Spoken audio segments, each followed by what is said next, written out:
Hey there, Matthew Hill here with Carol Ponton on another HillandPonton Q&A for Veterans Disability Benefits. We are excited to be here. We are going to start with, as I said, with some of the questions we got from the community page. We're not that many, but there was a couple that stood out to us that we just wanted to clarify on a couple issues we talk a lot about.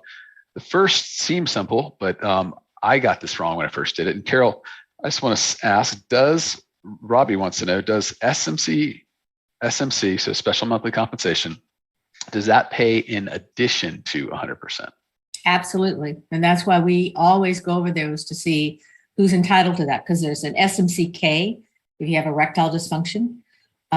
There's an SMCS if you have 100% for one service-connected disability and at least a 60% combined for others.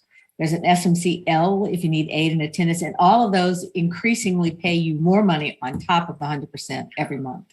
Well, I think it's important we note that besides K, it's not in addition to the 100%. So 100%, I don't know what it is. Let's say it pays $3,500 right now. If you get SMCS, which is the next bump, you get $3,800. So you don't get both the $3,800 of the SMCS and the. So it is a bump up, but right. You know, it's almost like 100% is your starting point, right? And you go up from there. All right, what was the other one?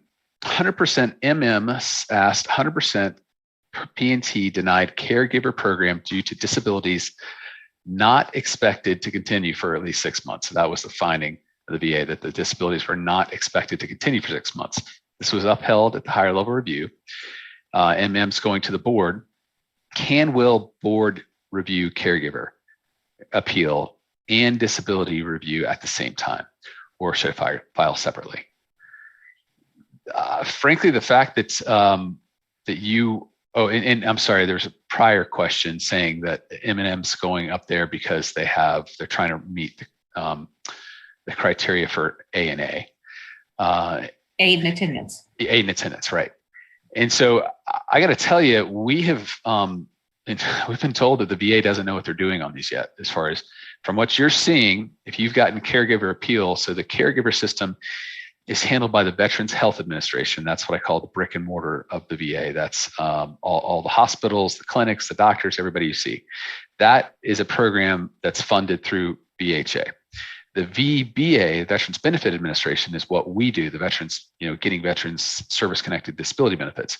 So unfortunately, the disabilities are so grave that you have both 100% through the VBA, the Veterans Benefit Administration, and you're applying for the caregiver, which is through the healthcare. The beauty is that these are not mutually exclusive. You can get both, and you can use the evidence of one to prove the other.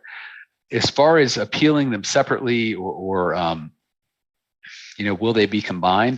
Carol and I are pretty firm on this, and that we almost never say hold up on one appeal because of something else. I mean, you're going to wait long enough on the appeal system. So I would say appeal both at the same time.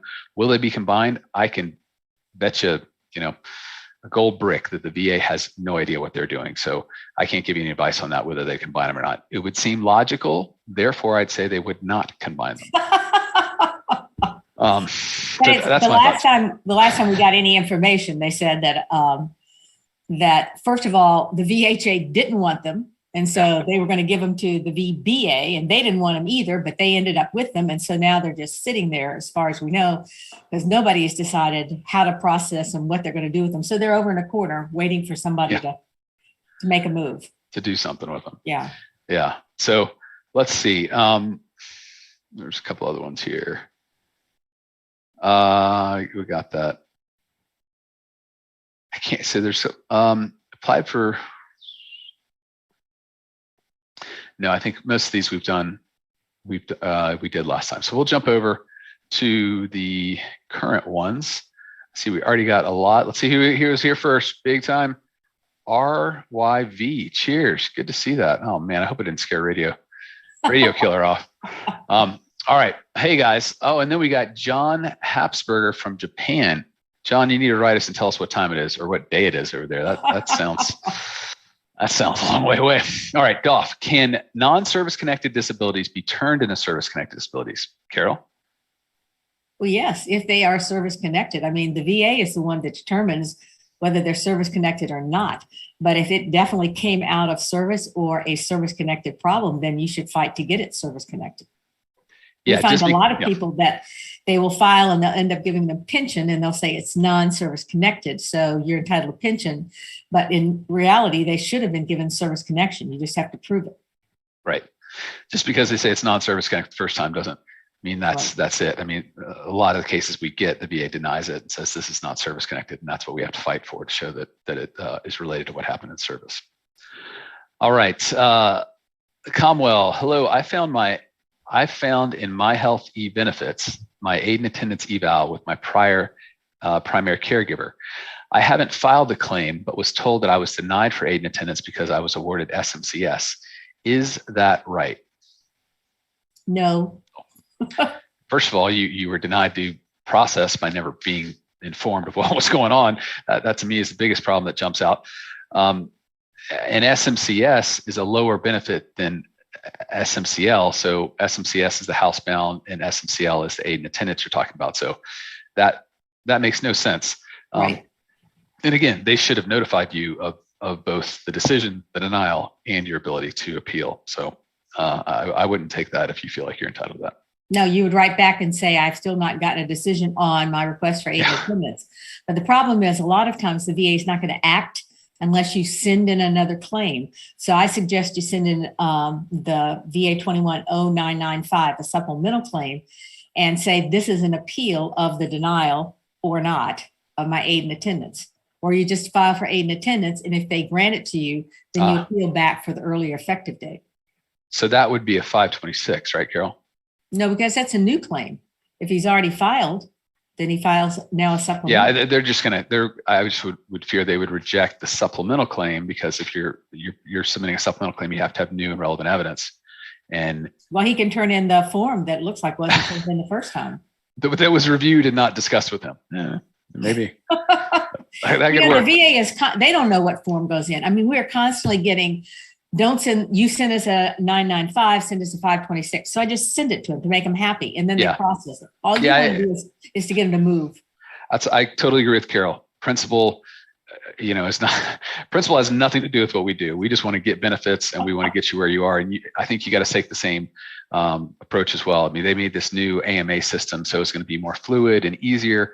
And all they've done is screw bets over with forms. So, they say they want, jump this high, jump that high. Okay. And give them the form. But this is egregious to me that they would deny you and not even tell you what's going on. So, all right, off my high horse, John in John in Japan is saying it's 3 a.m. here. Wow, that's you win as far as I know. As far as hopefully you're just an early getter upper anyway. But we're glad to have you here, John. Ask us a question. Hopefully we can help you a little bit.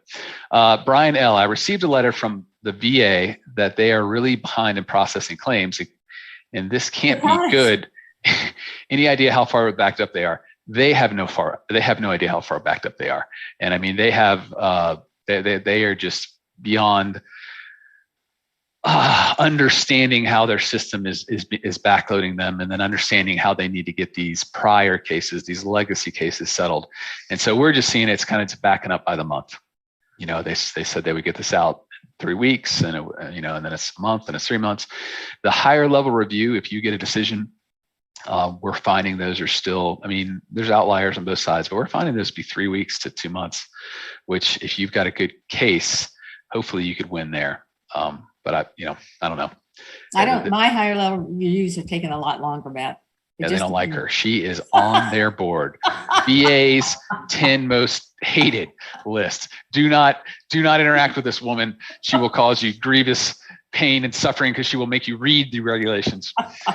All right, I got stuff. Mike Gregg, I filed for sleep apnea secondary to rhinitis. Will I need a Nexus letter and a DBQ? You will, but Mike, the VAs through their duty to assist will get that first. So even if you send in the best letter possible, they'll just look at it and say, that's nice, I'm gonna get this. So let them do their duty to assist, go to your C&P exam.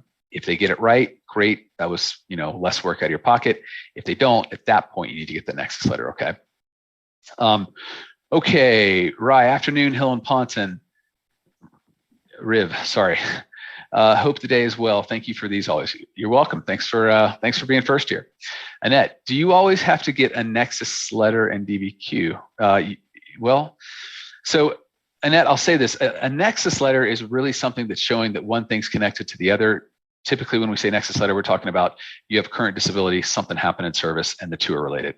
You can also have a Nexus letter where I think we just talked about there with Mike, you have sleep apnea, which is not service connected, and you have rhinitis, which is, you could need a Nexus letter between those two, okay? But typically, you don't need that every time. A DBQ, disability questionnaire, we see more often for the rating. What's the proper rating for the disability? So going back to what Mike, he had rhinitis, and let's say he's asking for an increase. He doesn't need a Nexus. He needs a disability benefit questionnaire showing what the proper rating should be there. So they're not one and the same. You'll see if you have a new claim, then you probably need both. But if you just have a claim for increased rating, you're looking at just a disability benefit questionnaire. But the question about do you always need a Nexus letter is no, you don't if it's a presumptive condition. So if it's a Vietnam presumptive condition for diabetes, having been in country, then you don't need a Nexus letter. And they're now coming out from the Gulf things you don't need a Nexus letter for. Right. That's nice to have. Yeah. Okay. It's that time. Service connected for PTSD, diabetes, and sleep apnea. Which one would be the easiest path to secondary service connect hypertension? Also Gulf War syndrome, also Persian Gulf. What's your favorite answer here, Carol? All of them. So Carol says all of the above. I think diabetes, if I were to rank them, I'd say diabetes, PTSD, sleep apnea, but Carol's thought is you throw it all at them and you make them sort it out. I mean, I don't care which one you get it, but I think you should be getting it secondary to one of these three. Yes. Because unfortunately they all stress your system. James works, so do them all so that you don't have to go back and do it one by one, but yeah, do it all right now. James Workman, what do we do when we have C&P physical and the company is holding on to the results and has not sent them to the VA? Who's your favorite? Well, how do you know they haven't sent them to the VA? Because remember, sometimes it's them that hasn't sent it, or sometimes they've sent it and the people at the VA have not uploaded it. So remember, you have to have it come in and then has to be uploaded into the system. So how do you know it's not there? If you call the 1-800 number, sometimes they know and sometimes they don't. But I would call the LHI place that you went to and complain. That would help. Well, we're assuming it's LHI because we're not fans of them. But I mean, I call the place, whether it's VES or call the doctor's office and say, hey, VA said they didn't get your report. Did you send it? If so, what date? And then you go back to the VA and you can say they sent it on this date. So you don't really know who's telling the truth. And just follow the VA and say, I've waited, it's been X amount of time. Why don't you have this? I want this to move forward. So yeah, play both sides against the middle there. Randy Road. I got raised to 80%. When I use the VA calculator table, I get 86%. Is there a way to get the VA to recalculate besides HLR? I would try HLR because again, it's pretty quick, and I would ask for a hearing, okay? Because you want to write out each one of your things.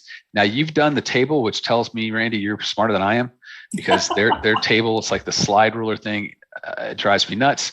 I would calculate what you found on their table versus our calculator to see if it's different. If it's lower, you're going to hate me because I said that. But once you start getting above, I think 70%, the way they put things together and what seems like should be higher, what's not, is very difficult. So recalculate that on ours and then ask for a hearing at higher level review. We're talking, I think, a month and a half, and you want to, maybe you show your work. Maybe you send that in on your higher level review appeal saying, this is my first rating, this is my second rating, this is my third rating. And I think it's, well, you've been there. It's 38 CFR 4.25 is the actual chart. But with the chart, they talk to you about order of calculations. You always go highest to lowest, but then again, if you have the bilateral pattern play, meaning you have right leg, left leg issues, you combine those first. And put your, remember, you combine them and then you add on the extra that you get from the bilateral factor. Yeah. And then you start back with the higher and go down. So there's a specific way the VA requires you to go through this. Yeah. You can't just So, add them randomly. so you got to make sure you do that. And I would write all that out on your sheet. Our calculator, I believe, and I think Ephraim might throw this up, it actually runs through and shows you like kind of below what each one does. So I would just do that so that you're showing your work, because that is done, from my understanding, that's a computer algorithm that it's done on. So they're going to be hard pressed to want to change that. So if you put that together and show that, hopefully you get what you're supposed to. You also would probably want access to your rating sheet to make sure you have the correct ratings for each disability right now. That's the only place you're going to find that. And I don't know how to get that quickly. I don't know if it's on eBenefits, but that's kind of shows you not only the history of what you applied for, what your historical rating was for each disability, but then your combined rating as well. So please get back to us on that. I'd be very fascinated to hear what your approach was and how it's received by the VA. Frank Lopez, 100% P&T permanent total from 2019 when filing for ANA with the VA sent me to a C&P exam, question mark. PTSD and TBI combined together, 30% headache and 10% for tinnitus. All right, Frank, let's see, do we have you further down here for the question? Because I'm not sure what we're asking there. If you're asking for ANA and you are, and you're 100%, they're still going to send you to C&P exam. Right. It doesn't matter, unfortunately, that you've already been 100%. They're going to want to say, well, did those disabilities keep you from working? And remember, they're not automatically going to send you. I've found that what they're doing now is, so they can save money on exams, is they're sending you a form, a 2680, and they're saying, please get your doctor to fill this out. And then if you don't get one in, then they just deny you. So that's an automatic failure of duty to assist appeal. They should have given you an aid in attendance, but I find they are absolutely not doing that at all now. They're trying to put the burden on you. If you don't send in the form, then they just deny you. Right. So be sure what's happened. Okay, so Frank Lopez, we just did that. Philip, if I file a claim for ventral hernia, which should have been secondary to IBS, will the VA correct it for me, or will they just deny it? Okay. Excuse me. So this wouldn't be the VA correcting it. This would be you applying for a secondary service-connected disability due to your IBS, which I'm assuming is service-connected. So would they do that? Your guess is as good as mine. Carol's shaking her head. I don't know. I just know that it's something that you want to apply for in a secondary, but it's not them correcting a prior decision unless you had claimed that specifically on the prior decision. So, will they deny it, or it would be a C&P exam, I believe, that they would put you to figure that out. Okay. Oh, traveling Terry, can you see my question? In the past, questions are not seen. Ephraim, if she had a question up there, can you please take me to that? Because I don't see a prior one. But if you have a prior question, great. Otherwise, hopefully I'll get to it a little further down. Proverbs House. Hello. My father passed away in 2015 and never filed anything with the VA. He's a Blue Water vet and died due to lung cancer, liver cancer, kidney cancer, and he had heart issues and COPD. Do I have any chance of getting anything from the VA at this point? He was married till 2005. Well, first of all, let me say I'm sorry for your loss. Yes. It's always hard to lose a parent, but then on top of that, if you find out the government was responsible for it, that doesn't make it any easier. If he had never filed, and Carol, please correct me if I'm wrong, but if he had never filed, unfortunately, and he doesn't have a survivor, meaning, a spouse or somebody under the age 18 or somebody who's incapacitated child since the age of 18, then no, I don't. No, I think the NEMA is different. I think that the herbicide problems survive death. Those are the ones where I think that he can, so any even adult child can do that. They have to show that he had it and that he had it for a number of years. Remember, it ends at his death. So whenever he was diagnosed and then up to when he died, I think you'd be entitled to those benefits. Remember, the NEMA benefits never die. There's somebody that can get them. I thought they had to the VA had to be on notice or they had to file a claim, because if the veteran applies today and had never filed a claim back in 2015, even though he had all those. Did he file a claim for anything? Yeah. If he filed a claim for anything, and then again, this goes back to what I was talking about, the rating sheet. Right. This is the most important document the VA does not want you to have. It should be attached to your rating decision, but they think veterans would be confused by it, so they do not. So whenever you get a decision, this is for everybody, whenever you get a decision, you need to ask for a copy of your rating sheet, your code or code sheet, I guess. I don't know, code sheet is what they call it. Because again, that shows you every disability that you've been granted service connection for and every disability you've not been granted for and when you applied for those. And so that's super important, because had he applied for something before, say he applied for hearing loss, okay, Yes. and he's granted for hearing loss, but then in the non-service connected, i.e. denied issues, there's heart condition or liver condition under there. That's what Carol's talking about. He can go back, and you in his stead can go back and get benefits from But that. remember, it doesn't have to show in the rating sheet, Matt. It just has to show in the claim file. So say he was asking for hearing loss, and it shows at that time he had liver cancer, was being treated for it. That's a deferred claim because he's now, because of the Blue Water veteran status. Yeah. So it sounds like I don't know that reg quite as well as far as what survivor can get it, but Carol, it sounds like she's dealt with that more than I have. So I remember the VA hasn't dealt with that either, and therefore they are quick to say that you are not a survivor. But if he filed a claim and during that time he had for anything and he had these presumptive conditions, then now they have to go back and pay somebody for those until he died. Yeah. But the VA doesn't. This is very complicated. Everybody gets it wrong, and the VA really gets it wrong. So be prepared to run into some problems. Alvin B. filed a claim for increase on the 7th of May, sinusitis, anosmia, and rhinitis. Checked daily and saw that it was at initial review. Today it was closed. Should I assume it is simply denied? I do not see any change to the percentages. Okay, so the VA meaning of closed, they have this thing they'll put on there called EP, which means end product. Their definition of closed is not ours, or I'd say humanity's definition of closed.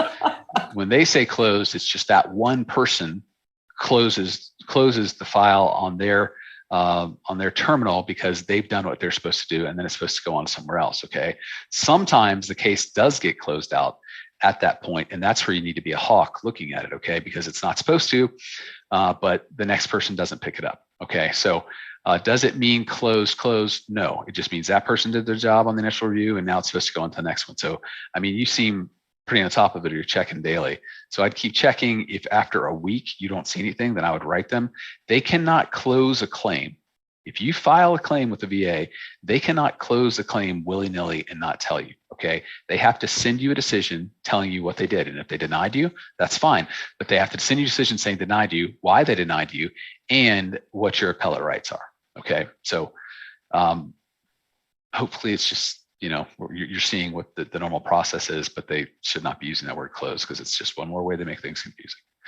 James Sellers, what is the maximum rating for degenerative disc disease and herniated disc disease secondary to lumbar strain? Carol? Well, the max we usually see is 40%. That's very limited use of your back. You can get 50% if it doesn't move at all, and then you can go up from there. I've almost never seen those ratings. Where you see the higher ratings are from the radiculopathy, from the problems with the leg. Secondary issues. Well, I call them complications because that way the VA should have looked at them and they should have given them whether we mentioned it or not. But anyway, I think that the radiculopathy, and you can get 60% if you have a drop foot. That means if you pick up your foot and go to move it, but it drags. So you can get very high ratings for each leg in addition to the back. And then sometimes people have urinary incontinence because of the back. So when you ask about the highest rating for your back, that's complicated because it encompasses a number of things like all of those. And I would say the ratings you're looking at all involve your lumbar spine, and I believe they would all be pyramided unless you can show arthritis outside of this, arthritis of one of the discs or major joints, because degenerative disc disease, herniated disc, and then lumbar spine, those are all going to be rated the same thing. So you're not going to get separate ratings for that. But what Carol's saying is, so let's say you get the 40 for the back, but your legs are numb. Okay, you can't feel your feet. Well, you're going to get at least 20 for each foot. If you have urinary issues, that could be anywhere from 20 to 60. So that's where you would get the proper rating. It's the back rating to me is one of the ridiculous. It's just so difficult to understand how they think that rating is fair. But rating is basically on how far you can bend over to touch your toes. And some people are born double jointed and very flexible, and other people aren't. And that doesn't necessarily comply with how bad the pain is and limitations because of your back. So that's the problem. That's the entire rating for the back as opposed to the legs, etc. Yeah. Annette Baker, do you always have to go through a VSO to place items in your folder? My VSO stated he ran my case. I informed him, no, I'm in charge of my case. Annette, you are right. You are in charge of your case. So you can do a couple things here. One, you can submit it directly. I don't know if you can upload it, Carol, on eBenefits or. I think, remember, there's you can get a government ID, which allows you to do that. Yeah. That's what the people in our firm have that don't have access to VMS. They have a site like that they're, God, I don't know how that works because we don't have to have that. But yes, or you can send it in. There are all sorts, look on the online and they'll tell you different ways. Ephraim, will you throw up we have a site, and I'm going to tell you we have been working with the VA on this. Would you throw this up, the Turbo Claim site? We have a site where we're helping veterans submit claims directly. This is not HillandPonton. This is something we built. We've spent the last 2 years building it out. And the VA has given us access, almost like a backdoor access, to be able to put this right in your folder. There are some kinks, and it's interesting. We are actually helping the VA build this, is what we realized, because we have a programmer doing this. So check that out, see if that makes any sense to you. But back to your question, as far as the VSO, he's a chauvinistic pig. I mean, it's not his case. So the other option is. Yeah, excuse me. It's your case, not his case. The other option is you just find another VSO. There's a lot of VSOs out of there. There's some VSOs that do some great work. Okay. There's some VSOs like this that give them a bad name. But you don't even have to go back to that person ever. Because once another VSO gets in, they can just step in immediately and the other guy just loses his access. So that's not worth your time. Another VSO or figure out how to do it up straight up. Ugly truth. Have you heard the disability pay will be getting another big raise next year? It better. If you look at this inflation that's going on, I mean, my goodness, it was a huge increase this year. But, if the government somehow thinks they can short shrift bets on this, I'd be shocked because, I think it's a law. 40 year. Okay.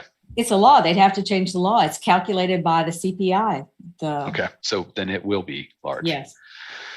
CD Witt, afternoon. With the VA redoing the rating criteria for certain disabilities, can the VA just change my rating if I were rated under old criteria, or am I grandfathered in?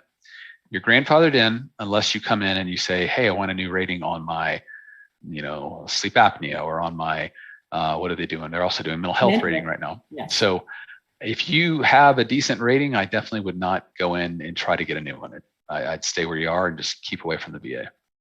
Myra Harper.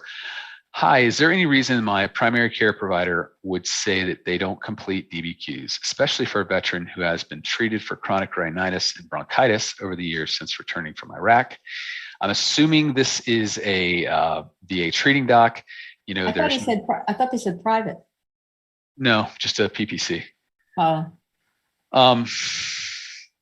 There's no reason, I guess the reason would be there's internal conflicting memorandums, if you will, directions, that they're supposed to have been told by the Veterans Benefit Administration that they will be accepted, and then they're encouraged to fill them out.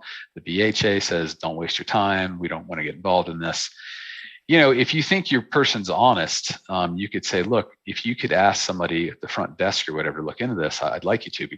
The other reason people say this is they don't think you deserve it. I got to tell you, we've pushed PCPs before to give us a DBQ, and by golly, they gave us a DBQ that crushed our client's case. Okay, so you got to realize it's a double-edged sword. If they're great and they really like you, and it really is bureaucracy that seems to be holding them up, then see if you can get a way around that. But otherwise, I'd read some tea leaves there. But a lot of private non-VA doctors won't do it either because it takes a lot of time and they don't get paid for it. Yeah. So you may want to say, look, I'm willing to pay you for your time. How much is your time? I'm going to come in and pay you and we'll do this. You know, it's private primary care doctors really don't make a lot of money compared to other doctors. And so they're really cautious of their time. But I find a lot of them will not do it. But I think when we offer to pay them, a lot of times they will do it. And it's also important to let them know that the process for VA benefits is different. And what we do is we tell them that. We say there's no, you'll never have to go to court. You'll never have to have a deposition where, a VA attorney comes and asks you a bunch of questions in an aggressive manner. Only commitment to the case is filling out this form, sending it in, and then you're done. Nobody's going to come after you or harass you. And that's something that doctors are, as Carol going back to their time, that's something that take a lot of time, and that's something that they don't love to do. And Matt, you're right about that, because unfortunately, when there's a workers' compensation or personal injury claim, they have to have their deposition taken, and that can be really nasty. And then they are called into court where they have to sit outside the courtroom for an hour or 2 or 3. And they just don't, that really ruins, and they don't get to pick their day. They go when they're called. And so that just really ruins their practice. So they don't want to get involved in anything like that. And if you tell them, you're never going to hear from anybody, the VA will never contact you, you're fine. Yeah. Let's see. Glenn, good to see you back here. Had claims submitted January 25th, went to C&P, have been for decision, have been ready for decision waiting since February. May 6th, they addressed the increase for my knees, triggered another C&P. I didn't ask for an increase on my knees. Maybe they're just trying to give you more money, Glenn. We're really going to be upset about this. I wouldn't put any money on that. Yeah. I don't know what to tell you. I have a view sometimes that it's easier to pass the buck on something like that than to make a decision and say, oh yeah, I sent it back. But, hopefully they're finding that you have, knees you can rate 3 different ways. And hopefully they're finding they only rate arthritis and not the lateral instability. I don't know. But let us know what happens there. I'd love it to see if you got more money, and we got to hunt down that RO that did that. It's that time. Good to see you again. Would you take an appeal for multiple myeloma denied service connection by VA? I'm a Persian Gulf veteran. Also, General Powell was being treated for multiple myeloma at Walter Reed when he passed away. We have looked at these cases, and yes, we would. I'd need to redo the research on this. Kerry Baker, who does these with us as well, time to time. He's a Gulf War vet. He's done a lot of studying on this, and I'd need to go back and kind of consult, looking, because there's multiple factors, right? There's familial factors. There's what did you do after service. There's any toxins that you were also exposed to. So what seems like could be a broad presumption or claim there, it does get specific. So something to just so you know. See, Proverbs House again. Recently had a C&P for PTSD. Should I wait to file my secondary items till it's fully connected? Carol says no. I'm gonna get her a big poster. File now. File all. Yeah. Don't. Waiting just you're gonna wait enough, unfortunately, with the damn VA. Okay. It's a hurry up and wait. You put your claim in and then it sits. So don't stall the process anymore. Here's the question: do you want to give VA more money, or do you want the money yourself that you deserve? Or do you want to wait longer, or do you want to have it done quicker? Yeah, amen. Manuel, can you please explain service connected member, what the service member can do with the case is deferred? Sit on your hands. There's nothing to do. You're going to get an exam. If it's about an exam, you want to get a copy of the exam ASAP, and then you want to respond to that. Okay. You want to say, well, the examiner said, he asked me, A, B, C, D. He didn't ask me but one question. Or he said that he sat with me for 30 minutes. I was out of there in 7. So you want to respond to that. Okay. Unless it's a good opinion saying, they agree with you and everything. If it's them getting, we're seeing this a lot. If them getting records, there's not anything you can do unless you have those records, send them in. Otherwise you're waiting. But in some cases, Matt, they lose them. They forget it. Yeah. They close the case, because I'll have ones and I'll wait and wait and wait. And then finally, after 4 or 5 or 6 months, I realize somebody's forgotten this. Yeah. So you can't, you're not going to get anything in the first 3 months or 4, because that's how long they take to do things. But if nothing's happened in 4 or 5 months, write them a letter and say, what's going on? Or send them an email. What's going on with my case? Okay. John from Japan said it's 3:17 Thursday, got up for the great information. Well, John, hope we give you some of that, because that's dedication right there. Lucius Barbas, how long is it taking for direct appeals? Our understanding is they are not, what are they saying this? That's the first in line. They're working. Their goal is to have it under 365 days. They are blown way past their goal, so it's taking a long time. Our understanding is they're really not working those. They're working on the advance on the docket and the legacy cases. So, as Carol said, advance on the docket if you're 75 or older, if you have a financial problem, if you have terminal illness. Carol's more creative. We have a Purple Heart. Yes, Purple Heart. So that's unfortunate. The direct docket's the one you want to be in, but they're still sitting on those. So, if you get into one of those other situations where you can advance on the docket, you want to make a formal motion to advance on the docket, and hopefully they speed it up. Of course, I have a different opinion about the direct docket. I'm worried that the direct docket is a lot like the checkout line in the supermarket. The newer people, are getting into 15 items or less. And that's what you're getting, because newer people. When you say newer people, what do you mean by that, Carol? The newer hires, whether they're clerks or BVA judges, I'm worried that that's who's doing those, because some of the opinions I get show they have no idea what the law is. And that's why I usually, unless my vet's dying or something like that, and then I've got a motion to advance in the docket, I try not to use that lane. I'd rather use the 90-day and then waive the 90 days. There are no good answers here. Yes. When we're talking about procedure right now, unfortunately, as far as how to get your case decided in a reasonable amount of time. This is something where we've been trying to pivot left and right just to try to find what is not going to be an abyss for our vets. And y'all coming back and ask these questions are good, because we're trying to constantly ask the VA, and we're trying to constantly figure out what are they doing, what are they not doing, because it's been really frustrating. It's put simply, they made all these promises to Congress and say, hey, change the law, do this.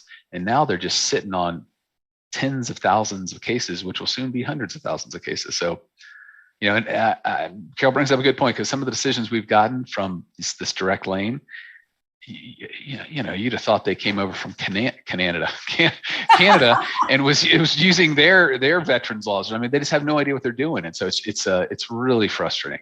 But so it's trying to balance getting decision timely and getting decision correct. And that's, this is an ongoing, what are we doing here? I mean, I daily try to figure out what's going to work. And so if my veteran doesn't have anything to make him move, to grant a motion to advance on the docket, I'll try the higher level review. If he does, and I feel like they're probably not going to give him what he deserves at this level, I go to the 90-day evidence and then file a motion to advance on the docket. Sometimes those come back before the HLR would. Yeah. All right. Okay. So sleep, this is Ray Winkle, sleep apnea secondary to sleep study in 2013 was denied recently, appealed, and now they want me to do another sleep study. Why? Thank you.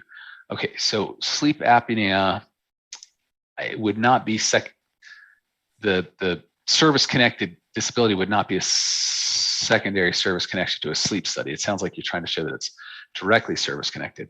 As far as them wanting to do an updated one, I don't know. They have the right to do that under law. It's been 9 years. Unfortunately, that's just the game you got to play. Marilyn Johnson, what's up with the Agent Orange claims when the vet gets a percentage with no money? They say you don't need to put in a claim. They will get you the back pay to wait for a letter. Here's the only thing I'd be seeing here is that if you get granted, this is a lot of times this happens from the BVA coming down, but if you get granted service connected for an issue, a lot of times the RO will issue a decision granting you the service connection and sending out a lowball rating, but they will promise a C&P exam or something so that we will readdress the rating to get you the proper rating. I see that sometimes, not necessarily just in the Agent Orange arena, but That would be what I'm thinking. I'd watch that like a hawk. Hopefully they'll come back, get your C&P exam, and get you rated within a couple months. And if they don't, then you need to I'd file a higher level review on that. So remember the difference. Remember if you were in country and now they have added like bladder cancer, they are required to go back and see if all these people that filed before were really entitled to bladder cancer. Okay. But if you're a blue water veteran, they don't have to do this. So, but regardless, if you're entitled, I would submit something, just have something in writing claiming what you want or what you're expecting or what you think the VA is doing to cover yourself. I would never say, we'll get to you and let you know what we've decided. I'd wait a month. Filed and wait a month. Yeah. I'd wait a month. Wait a month. Just so, yeah, because I mean, what they're trying to do is show, this is all internal crap. They're trying to show that, hey, look, we got to this quickly and we got them this rate, we got them addressed the service connection, but they know they have to go back. But you're right. Carol's right. If you don't hear from them for a month or so, then yeah, follow up and say, what's going on here? Dwayne Moore, I have put a secondary claim in for ED and IBS migraines. I have an exam for migraines and nothing for the other ones. Is it possible I won't get an exam? The C&P exam was last month. It is possible. They don't have to give you an exam. You have to show that something is, let's just say, plausibly related to whatever you have that's service connected. First of all, they may be saying you don't have erectile dysfunctions or headaches. So you need to make sure that your medical records show you have all those things. But then if they fail to give you an exam, if you've alleged that and you have that disability, then I would file a failure of duty to assist. And also, if you can get any medical literature, there's tons of literature out there about erectile dysfunction being a complication of mental problems, for instance, or hypertension. Submit those articles so that you have submitted proof in support of your claims. Always do as much as you can to make a claim with them. Yeah, the more you put in, typically, the better. But yeah, they don't, at the end of the day, they don't have to give you. That could be grounds of appeal for you, though, duty to assist, not getting the exam. Mr. Bonaparte, if I am 100% P&T and started my own business, do I need to inform the VA of any income that I would receive through, like I would receive through the SSA? If yes, do I lose or get a reduction in benefits? If you no, is the answer. If you are straight 100%, if you are IU, then yes, but the general answer is yes, you would. But the backup answer is your work sheltered? This is your own business, so. Are you giving yourself breaks that you're not giving other employees? Are you running it passively? You own the business, but you have other people doing it. So there's a lot of questions and nuances there. I would inform them if you are IU, and if you're doing it in a sheltered way, I'd say, hey, I'm getting these benefits, or I'm doing this. However, here's how this works. Here's how my work works. Okay, Matt, Cheryl? Since they talk about us talking about acronyms and abbreviations, remember, he's talking about if you have a scheduler rating, that means that the VA has combined your rating to 100% or more, you can work to, and it doesn't matter how much you make. But if your 100% comes from unemployability, meaning that you don't have combined up to 100%, but you are 100% because of your service-connected disabilities, then you can't work and earn over a certain amount of money. Or you have to work in a place where you're sheltered. In other words, the person says you can come in when you want, you can leave when you want, gives you all sorts of abilities that he would not give to a normal person. And this could be like a family business or some longtime employer. And if you're the employer, you can do that without asking. So, right. Lucius Barbas, again, if you have an appeal pending, can you submit another claim for a different condition? Yes. AB, good to see you again. If you're taking meds for mental health, and the doctor decided to cut down until you don't need meds anymore, is VA going to lower down the percentage for mental? This is part of their what they're looking to do, I think, in their new rating code. How much does the medicine actually help? In their current current code, it's all about symptoms. So whether you're using medicine or not, it's whatever symptoms you have. If your symptoms are getting better, then yes, they can look to reduce you, but it has nothing to do currently with the actual medicine. Let's see, Michael Finn, it's 8:30 over here in Belgium. Wow. All right. We got a competition going on, guys. That's great. Yeah, but it's still Wednesday in Belgium. So, I mean, geez. Noxcom, what are these forms? So I think this is my problem, Carol. We've been talking about these forms. So there's so many forms we throw at you. The main ones, if you're filing a new form, is the 626. It's 526. And remember, for the VA, they all go VA 21 / and then the form number 526. If you've never filed a claim for that before, that's what you file. For that issue. For that issue. But if you filed before, then it's VA 21 / 0995. So for and aid with and that attendance, claim, with that claim, you need to have new and relevant evidence. So you submit evidence with that, or you tell them where to get it. And Carol, what do you do if you have an increase? Let's say you got migraines at 30% and you want to increase. What form would you fill out? Well, this is the funny thing. I'll send in a 526 because it's a new claim, and they'll say, give me an 0995. Or I would have given, and I'm not joking here, or I will have given them an 0995 and they say, no, you needed a 526. So they don't know. And that's, so I just give them whatever they want, because I have literally tried to do what they said. And every time with a different person, I get a different answer. So it could be either one of those. But those forms are really important. And the form that you need to be aware of, the VA 2680, is aid and attendance, because that's a form they mention when you file for aid and attendance. They say, please send us a 2680. Okay. And if you don't, then they deny your case. But that's the form they're looking for to evaluate you for aid and attendance. Thanks for asking about those forms, because I'm trying really hard not to talk to them. We get stuck in their talk. And so, yes, please call us out when we're saying things and you're like, what is this alphabet soup you're speaking? Okay.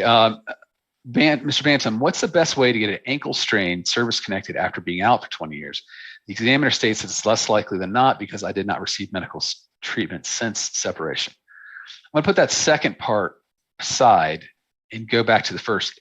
I don't believe an ankle strain is a diagnosis. Could be wrong, but I don't think that qualifies. Carol, if you want to. I think that sounds like it's temporary. Yeah. So you need to have something that has been lasting. Which clearly it sounds like it has. Yeah. So you'd have a different diagnosis. So you may have arthritis in it. You may have, limitation of motion, constant pain. So you need to get a better diagnosis for that, I think. Yeah. And as far as it not, you're not treating after service, I would write a statement about that. Did the pain go away? Have you just been dealing with it? Did you get back and you had to go deal with life? You had a family, you had a job.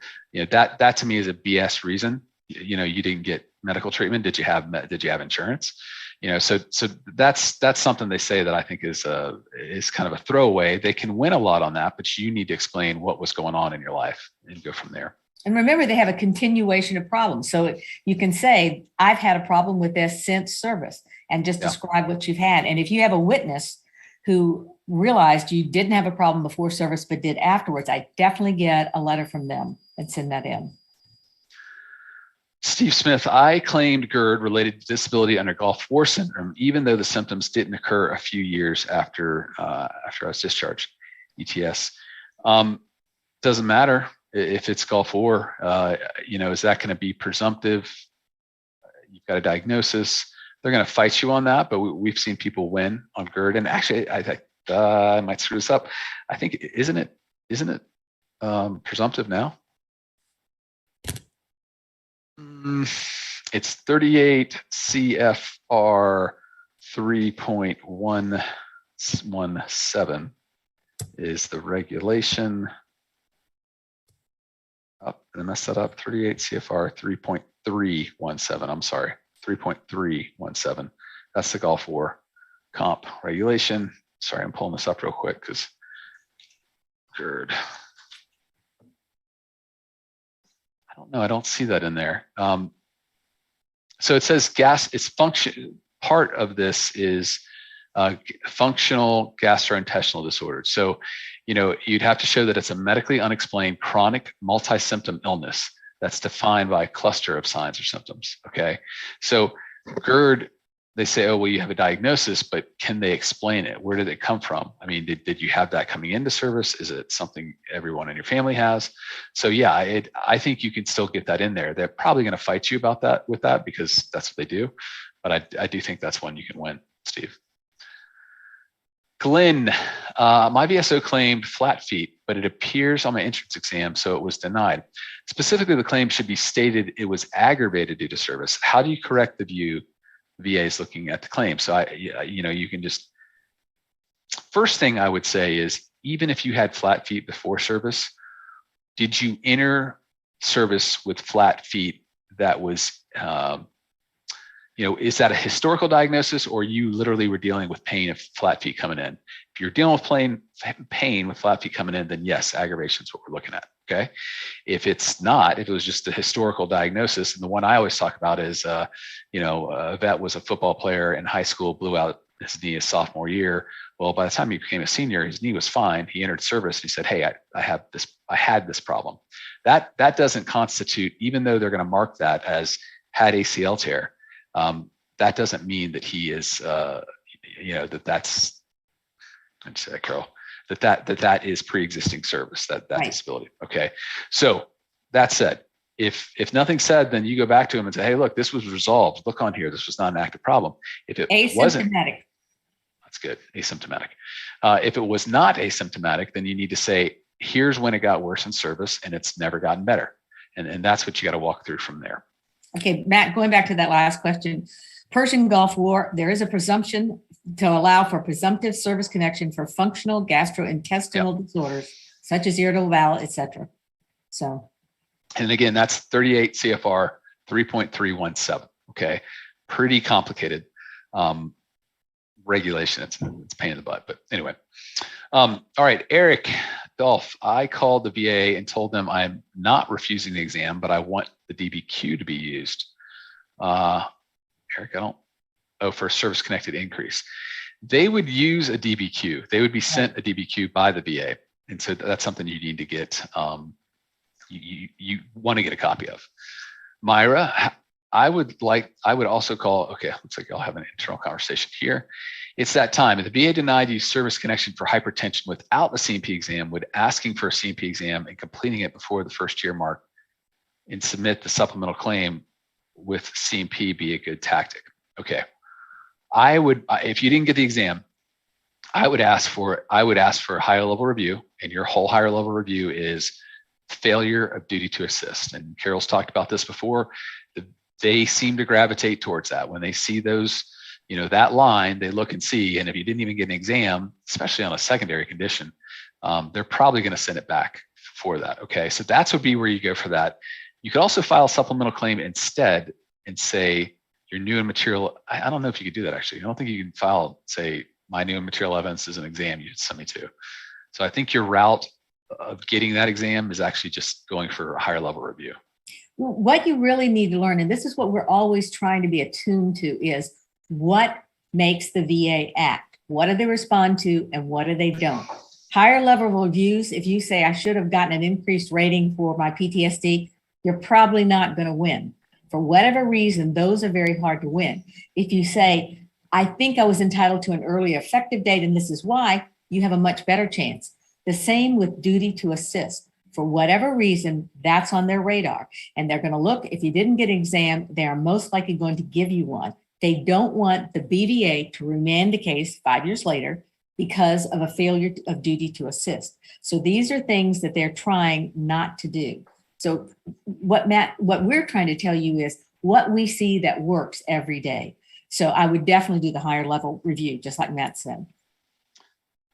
Shib Howard, does VES have to send C&P reports 30 days? I mean, are they supposed to? Yes. Do they? No. Do you have do you have a recourse? This is the frustrating thing about the VA. VA makes you do all these things in their timelines, but they never get, in trouble for not doing theirs. So the question is, so the answer is, in theory they do, but in actuality, no, they don't. But Peter, you know what? I tell my clients, just keep calling the doctor's office. Did you send it today? Did you send it today? Did you send it today? I mean, they'll send it. Why not? Right. Just get you out of there. I mean, if it's gotten to be ridiculous, but make sure you know who didn't send it. I'm telling you, a lot of times they'll say the doctor didn't send it. And then I'll say, well, call them. They sent it. It's the VA that didn't pull it up. And there you're stuck. You just can call the 800 number and say, what's going on with my case? Robert Sprouse, I have IUPNT, permanent total. I have unemployability, permanent total. Should I file for other disabilities that would be secondary to my service-connected disabilities? These disabilities would get me more under SMC. Carol would say yes. Say if you get you SMCS or higher, then that's money. So sure. James Workman LHI says they still have my C&P and are reviewing it. It's been 30 days already. Again, going back to Carol, said, hey, how about today? How about today? Where are you? just drive them nuts. I mean, they frustrate you. So if you can fuel that frustration towards something, I would do that. Army Spec 4. I just call and say, hey, I'm calling. Hey, it's Tuesday. Hey, I'm calling back this afternoon. Just wondered if you got that out. Is there anything I can do to help you? Army Spec 4 6971. I'm getting ready to file a claim for flat feet being aggravated by my service when I was on sick call and basic. Army, I don't see any follow-up to that question. So I would say file it. You need to show proof of aggravation or what happened to cause that. And let me tell you what I've seen work. The boots that most people had back then had no insole. It had no support at all. And so what my clients have been doing is a detailed statement saying, I got these boots. I had to run so many miles in the mud, in the what, and my feet just repeatedly hurt. They gave nothing for it. And that's why I have this pain that's continued till today. Give them an idea of that. And I have seen a lot of C&P examiners grant the service connection because of that. It makes sense to them. So if you have something like that, put it in the record so they know why you're claiming this. Yeah. Jimmy Burnett, my brother is in the Navy, is a Navy vet, 100% P&T, 11 years, also recently got Agent Orange. His son is about 40 bad years. Could that be related to my brother's Agent Orange claim? Under the law, no. That there's no claim, unfortunately, for your nephew. Chad Hawkins, I put in for increased same time. I put in 2 new claims, and the 2 new claims propelled me to 100% permanent total in the same month with an increased claim. They're now trying to sever service connection, drop me to 90%. That's frustrating. So you got to fight that. If they're trying to reduce you on the whatever you asked for an increase on, you got to show, well, this, not only has it not changed, it's gotten worse in your case, but in your day-to-day life, this is still there. This is still a baseline of how much it affects you, and you need to write out a statement to that effect. That is so frustrating how they do that. Comwell, I had to withdraw from college. Do you know anything about getting tuition cost waived? I used GI Bill and left. My wife and mom were hospitalized, plus my disabilities were making it hard to handle school. I'm sorry you're going through all that, Comwell. I don't know. This would be a good time to contact a VSO on GI Bill. We just don't know enough about that to really guide you there. Daniel Koharski, I've been diagnosed with PTSD by a VA community care provider. Do I need to use the form 210781 to list all my stressors and/or Nexus letters to file my claim? Yes, you should do that. Yeah, do you know? But yes, that's supposed to facilitate the claim being decided faster. So I definitely would. Remember, the VA is driven by certain things. Forms. One is claims, one is forms. If you don't have the form, they go, great, I don't have to deal with this. I'll send them a letter saying, give me that form. So you're delaying your case by not giving them what they want. Charles, I had a C&P exam scheduled this week for Gulf War syndrome presumptive condition. What's the best way for a positive outcome? I mean, if it is a presumptive condition, let's say it's fibromyalgia or chronic fatigue syndrome, I would bring proof that you have the diagnosis. Okay, so medical records should be treated for that. And if that's the case, all the VA doctor, the C&P doctor is supposed to be doing is figuring out what your rating should be. Okay, so I would bring them, say, hey, look, I got IBS or I got chronic fatigue syndrome. Here's what the doctor said, and here are my problems. So let's talk about my problems, because that's what they should be doing instead of saying, well, is this related to service? Because that's not in their domain. They don't, the doctor, the purview of that interview isn't, is it related? It's, do you have the diagnosis? Were you there? How bad was it? Or how bad is it? Excuse me. Because remember, when you file a claim, the VA, when they want a compensation and pension exam, they're going to send a letter to the examiner and say, this is what we want. So if it's not presumptive, then they would usually say, is this service connected? If it's presumptive, normally they're only asking the doctor, do they have this diagnosis? And if so, give me the symptoms. So the other thing you also want to do is you want to get that disability benefits questionnaire, DBQ, on your conditions and go over it beforehand and make sure you tell them all the problems you have with those conditions. Yep. Okay, we hit the hour mark. So now I'm going to go run around on the random asking questions. And I just, while you're looking for that, can I just say one thing about headaches? I had a client send me in a DBQ, and his doctor had taken a long time and filled out how painful the migraines were, how often he has them, went through all of that, but he checked 2 boxes wrong so that my veteran would only have gotten 10%. One, that they weren't prostrating. I don't think people really realize that word just means resting. Are you lying down? Are you in a recliner? If it's not prostating, it's you for once. Not getting the words right. Little victories, people. All right. If it's not, then you're not going to get a higher rating. And if it doesn't last a long time to interfere with work, you're not going to get the 50%. So he didn't check 2 boxes despite writing all of this information, and it still would do him no good. So make sure you know what you're doing with these forms, okay? If it's prostrating, make sure that's checked.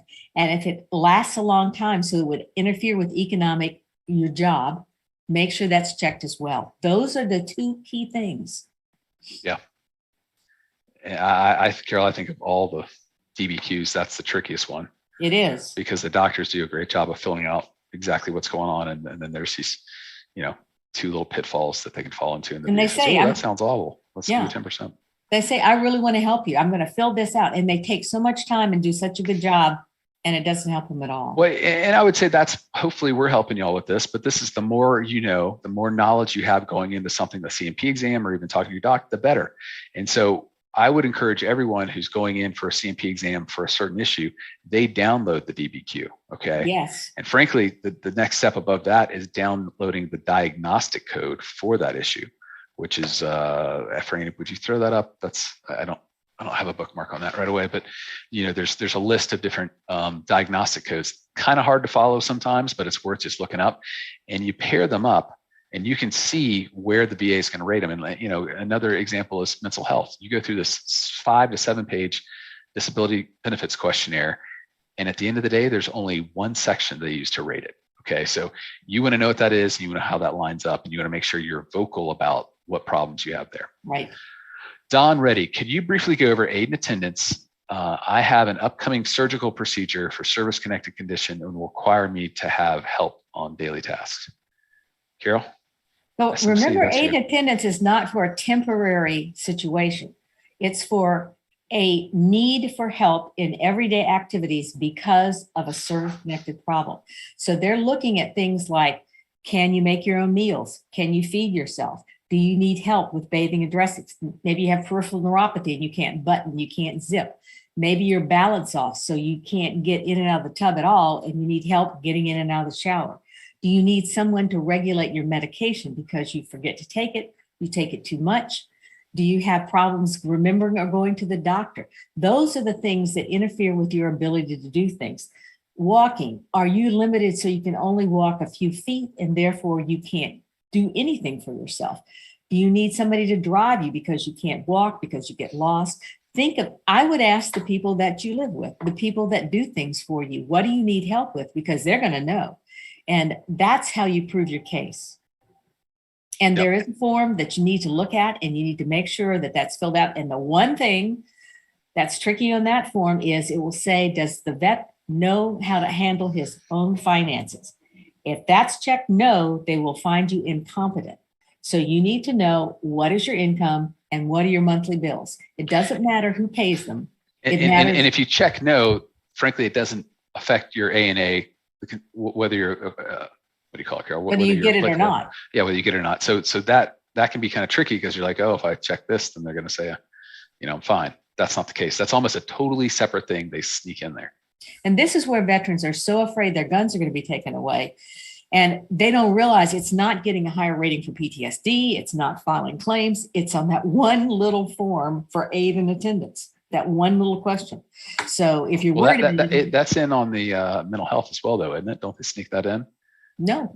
I think they do on if they're fiduciary or if they're financially. Yeah, sometimes they can, but that's the whole point of that question. Okay. LaJoyce Collins, thank you for this channel. How can I get a copy of my father's code sheet? My father has dementia and my mother, his caregiver, needs help for her and his care. Dad cannot walk. We were just talking about this earlier as far as getting a copy of the whoever code sheet. has the 22A, that's VA 2122A, and that's the person that's allowed to act on the veteran's behalf before the VA. If you have one of those, send it in with a request. Please send my father's rating sheets. But you also probably want the whole claim file. But I would send in the rating sheet first because it's going to take you a while to get the claim file. Yeah, and the other, again, VSOs, we had an example of a not great one before.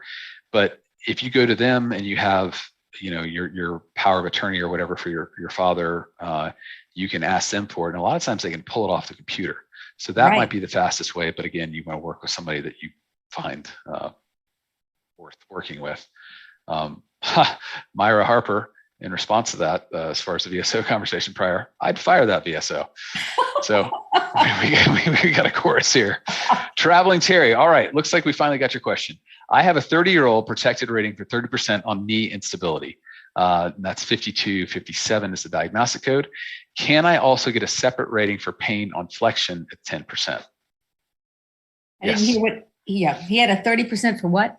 For instability, and he's looking for a separate rating for pain. So yeah, they can't come back and attack or try to take your 30% rating. Okay. So you've had it 20 years, right? Yeah, exactly. And because remember, with the knee, you can get 3 separate ratings for it. So you're asking for a separate functional problem you're having with the knee. And so yes, you can apply for that. Okay, I'm jumping around a little bit, guys. We're almost done. Okay, the real H-Town, I'm rated for right side sciatica. I recently had a DBQ, disability benefits questionnaire, for my back with a diagnosis of femoral nerve paralysis and left side sciatica. Should I file new claims for these conditions? That's so frustrating. Why wouldn't he? Because they should just decide it right there and give him the benefits. I know. But that's the law, that if he hasn't filed, then they say that they need to notify him. But it came up in the course of the. I know. Yeah. You got to file. Like I said, what I would do is file, but I'd argue for the effective date from when you filed this claim for your back. So remember, it's a complication of the back problem. And you argued that's why it's on the DBQ, the Disability Benefits Questionnaire. You're supposed to ask all these questions because they assume that you may have a problem because of that.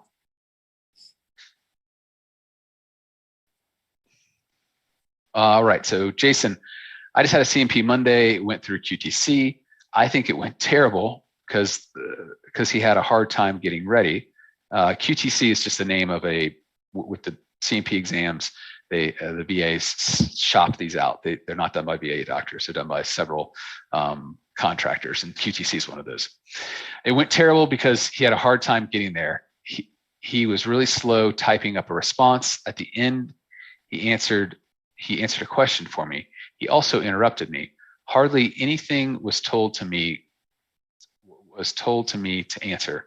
At the end, he told me he was going to give me a great report, and he cut me off from the health telecare. Oh, okay. So this was a telecare. So it sounds like he had trouble getting in on the Zoom call or whatever. Well, I mean, you want to order a copy of his report as soon as you can. If he did give you a good report, then you sit back and you do nothing. If he didn't, then I would write a letter to that effect as far as how poorly conducted it was, and you think that just the process of him getting on and him understanding what was going on greatly affected how that was received, which should trigger duty to assist to get you a new exam. But remember, I'd wait to read the report.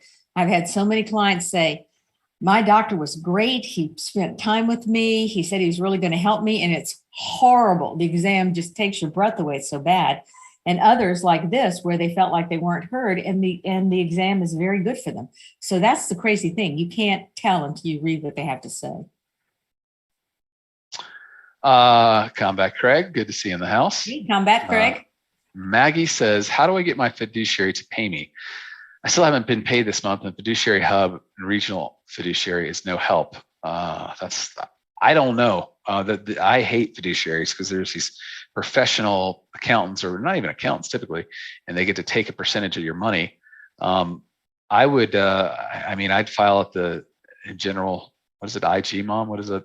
The Inspector General's office. I don't know. I think there's supposed to be an ethical place where you can file.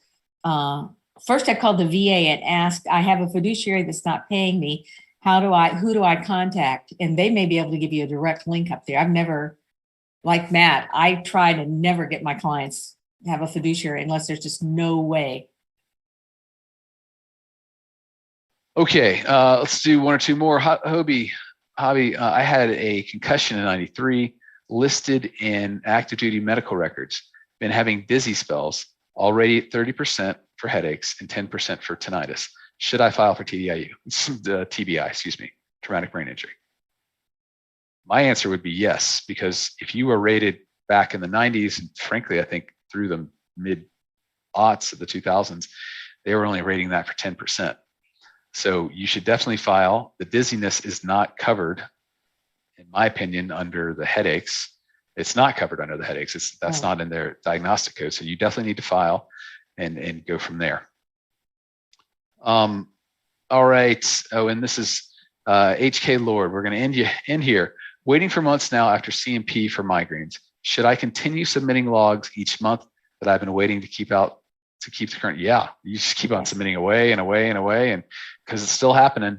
You're still waiting, but this damn disease hasn't stopped just because you're waiting for them. So you need to keep on doing that. Okay. I think that we have to wrap it up there. Folks, I would ask you again, that community page we have. I know we don't get to everyone's question, and we get so many great questions, and we try to thoroughly answer each one. But on that community tab, if you guys would throw up questions there, you have. With that, there's ones that are voted up that we try to get those, and there's other ones that we think kind of apply in general to folks that might be good to hear. So we always want to start with those, just because I know not everybody can get on at the same time. Just Radio Killer, being the example, he was always our number one, and today he let somebody else take that slot. So hope you all have a great rest of your week. Thanks for tuning in. We look forward to your questions next week, and just keep on keeping on here, and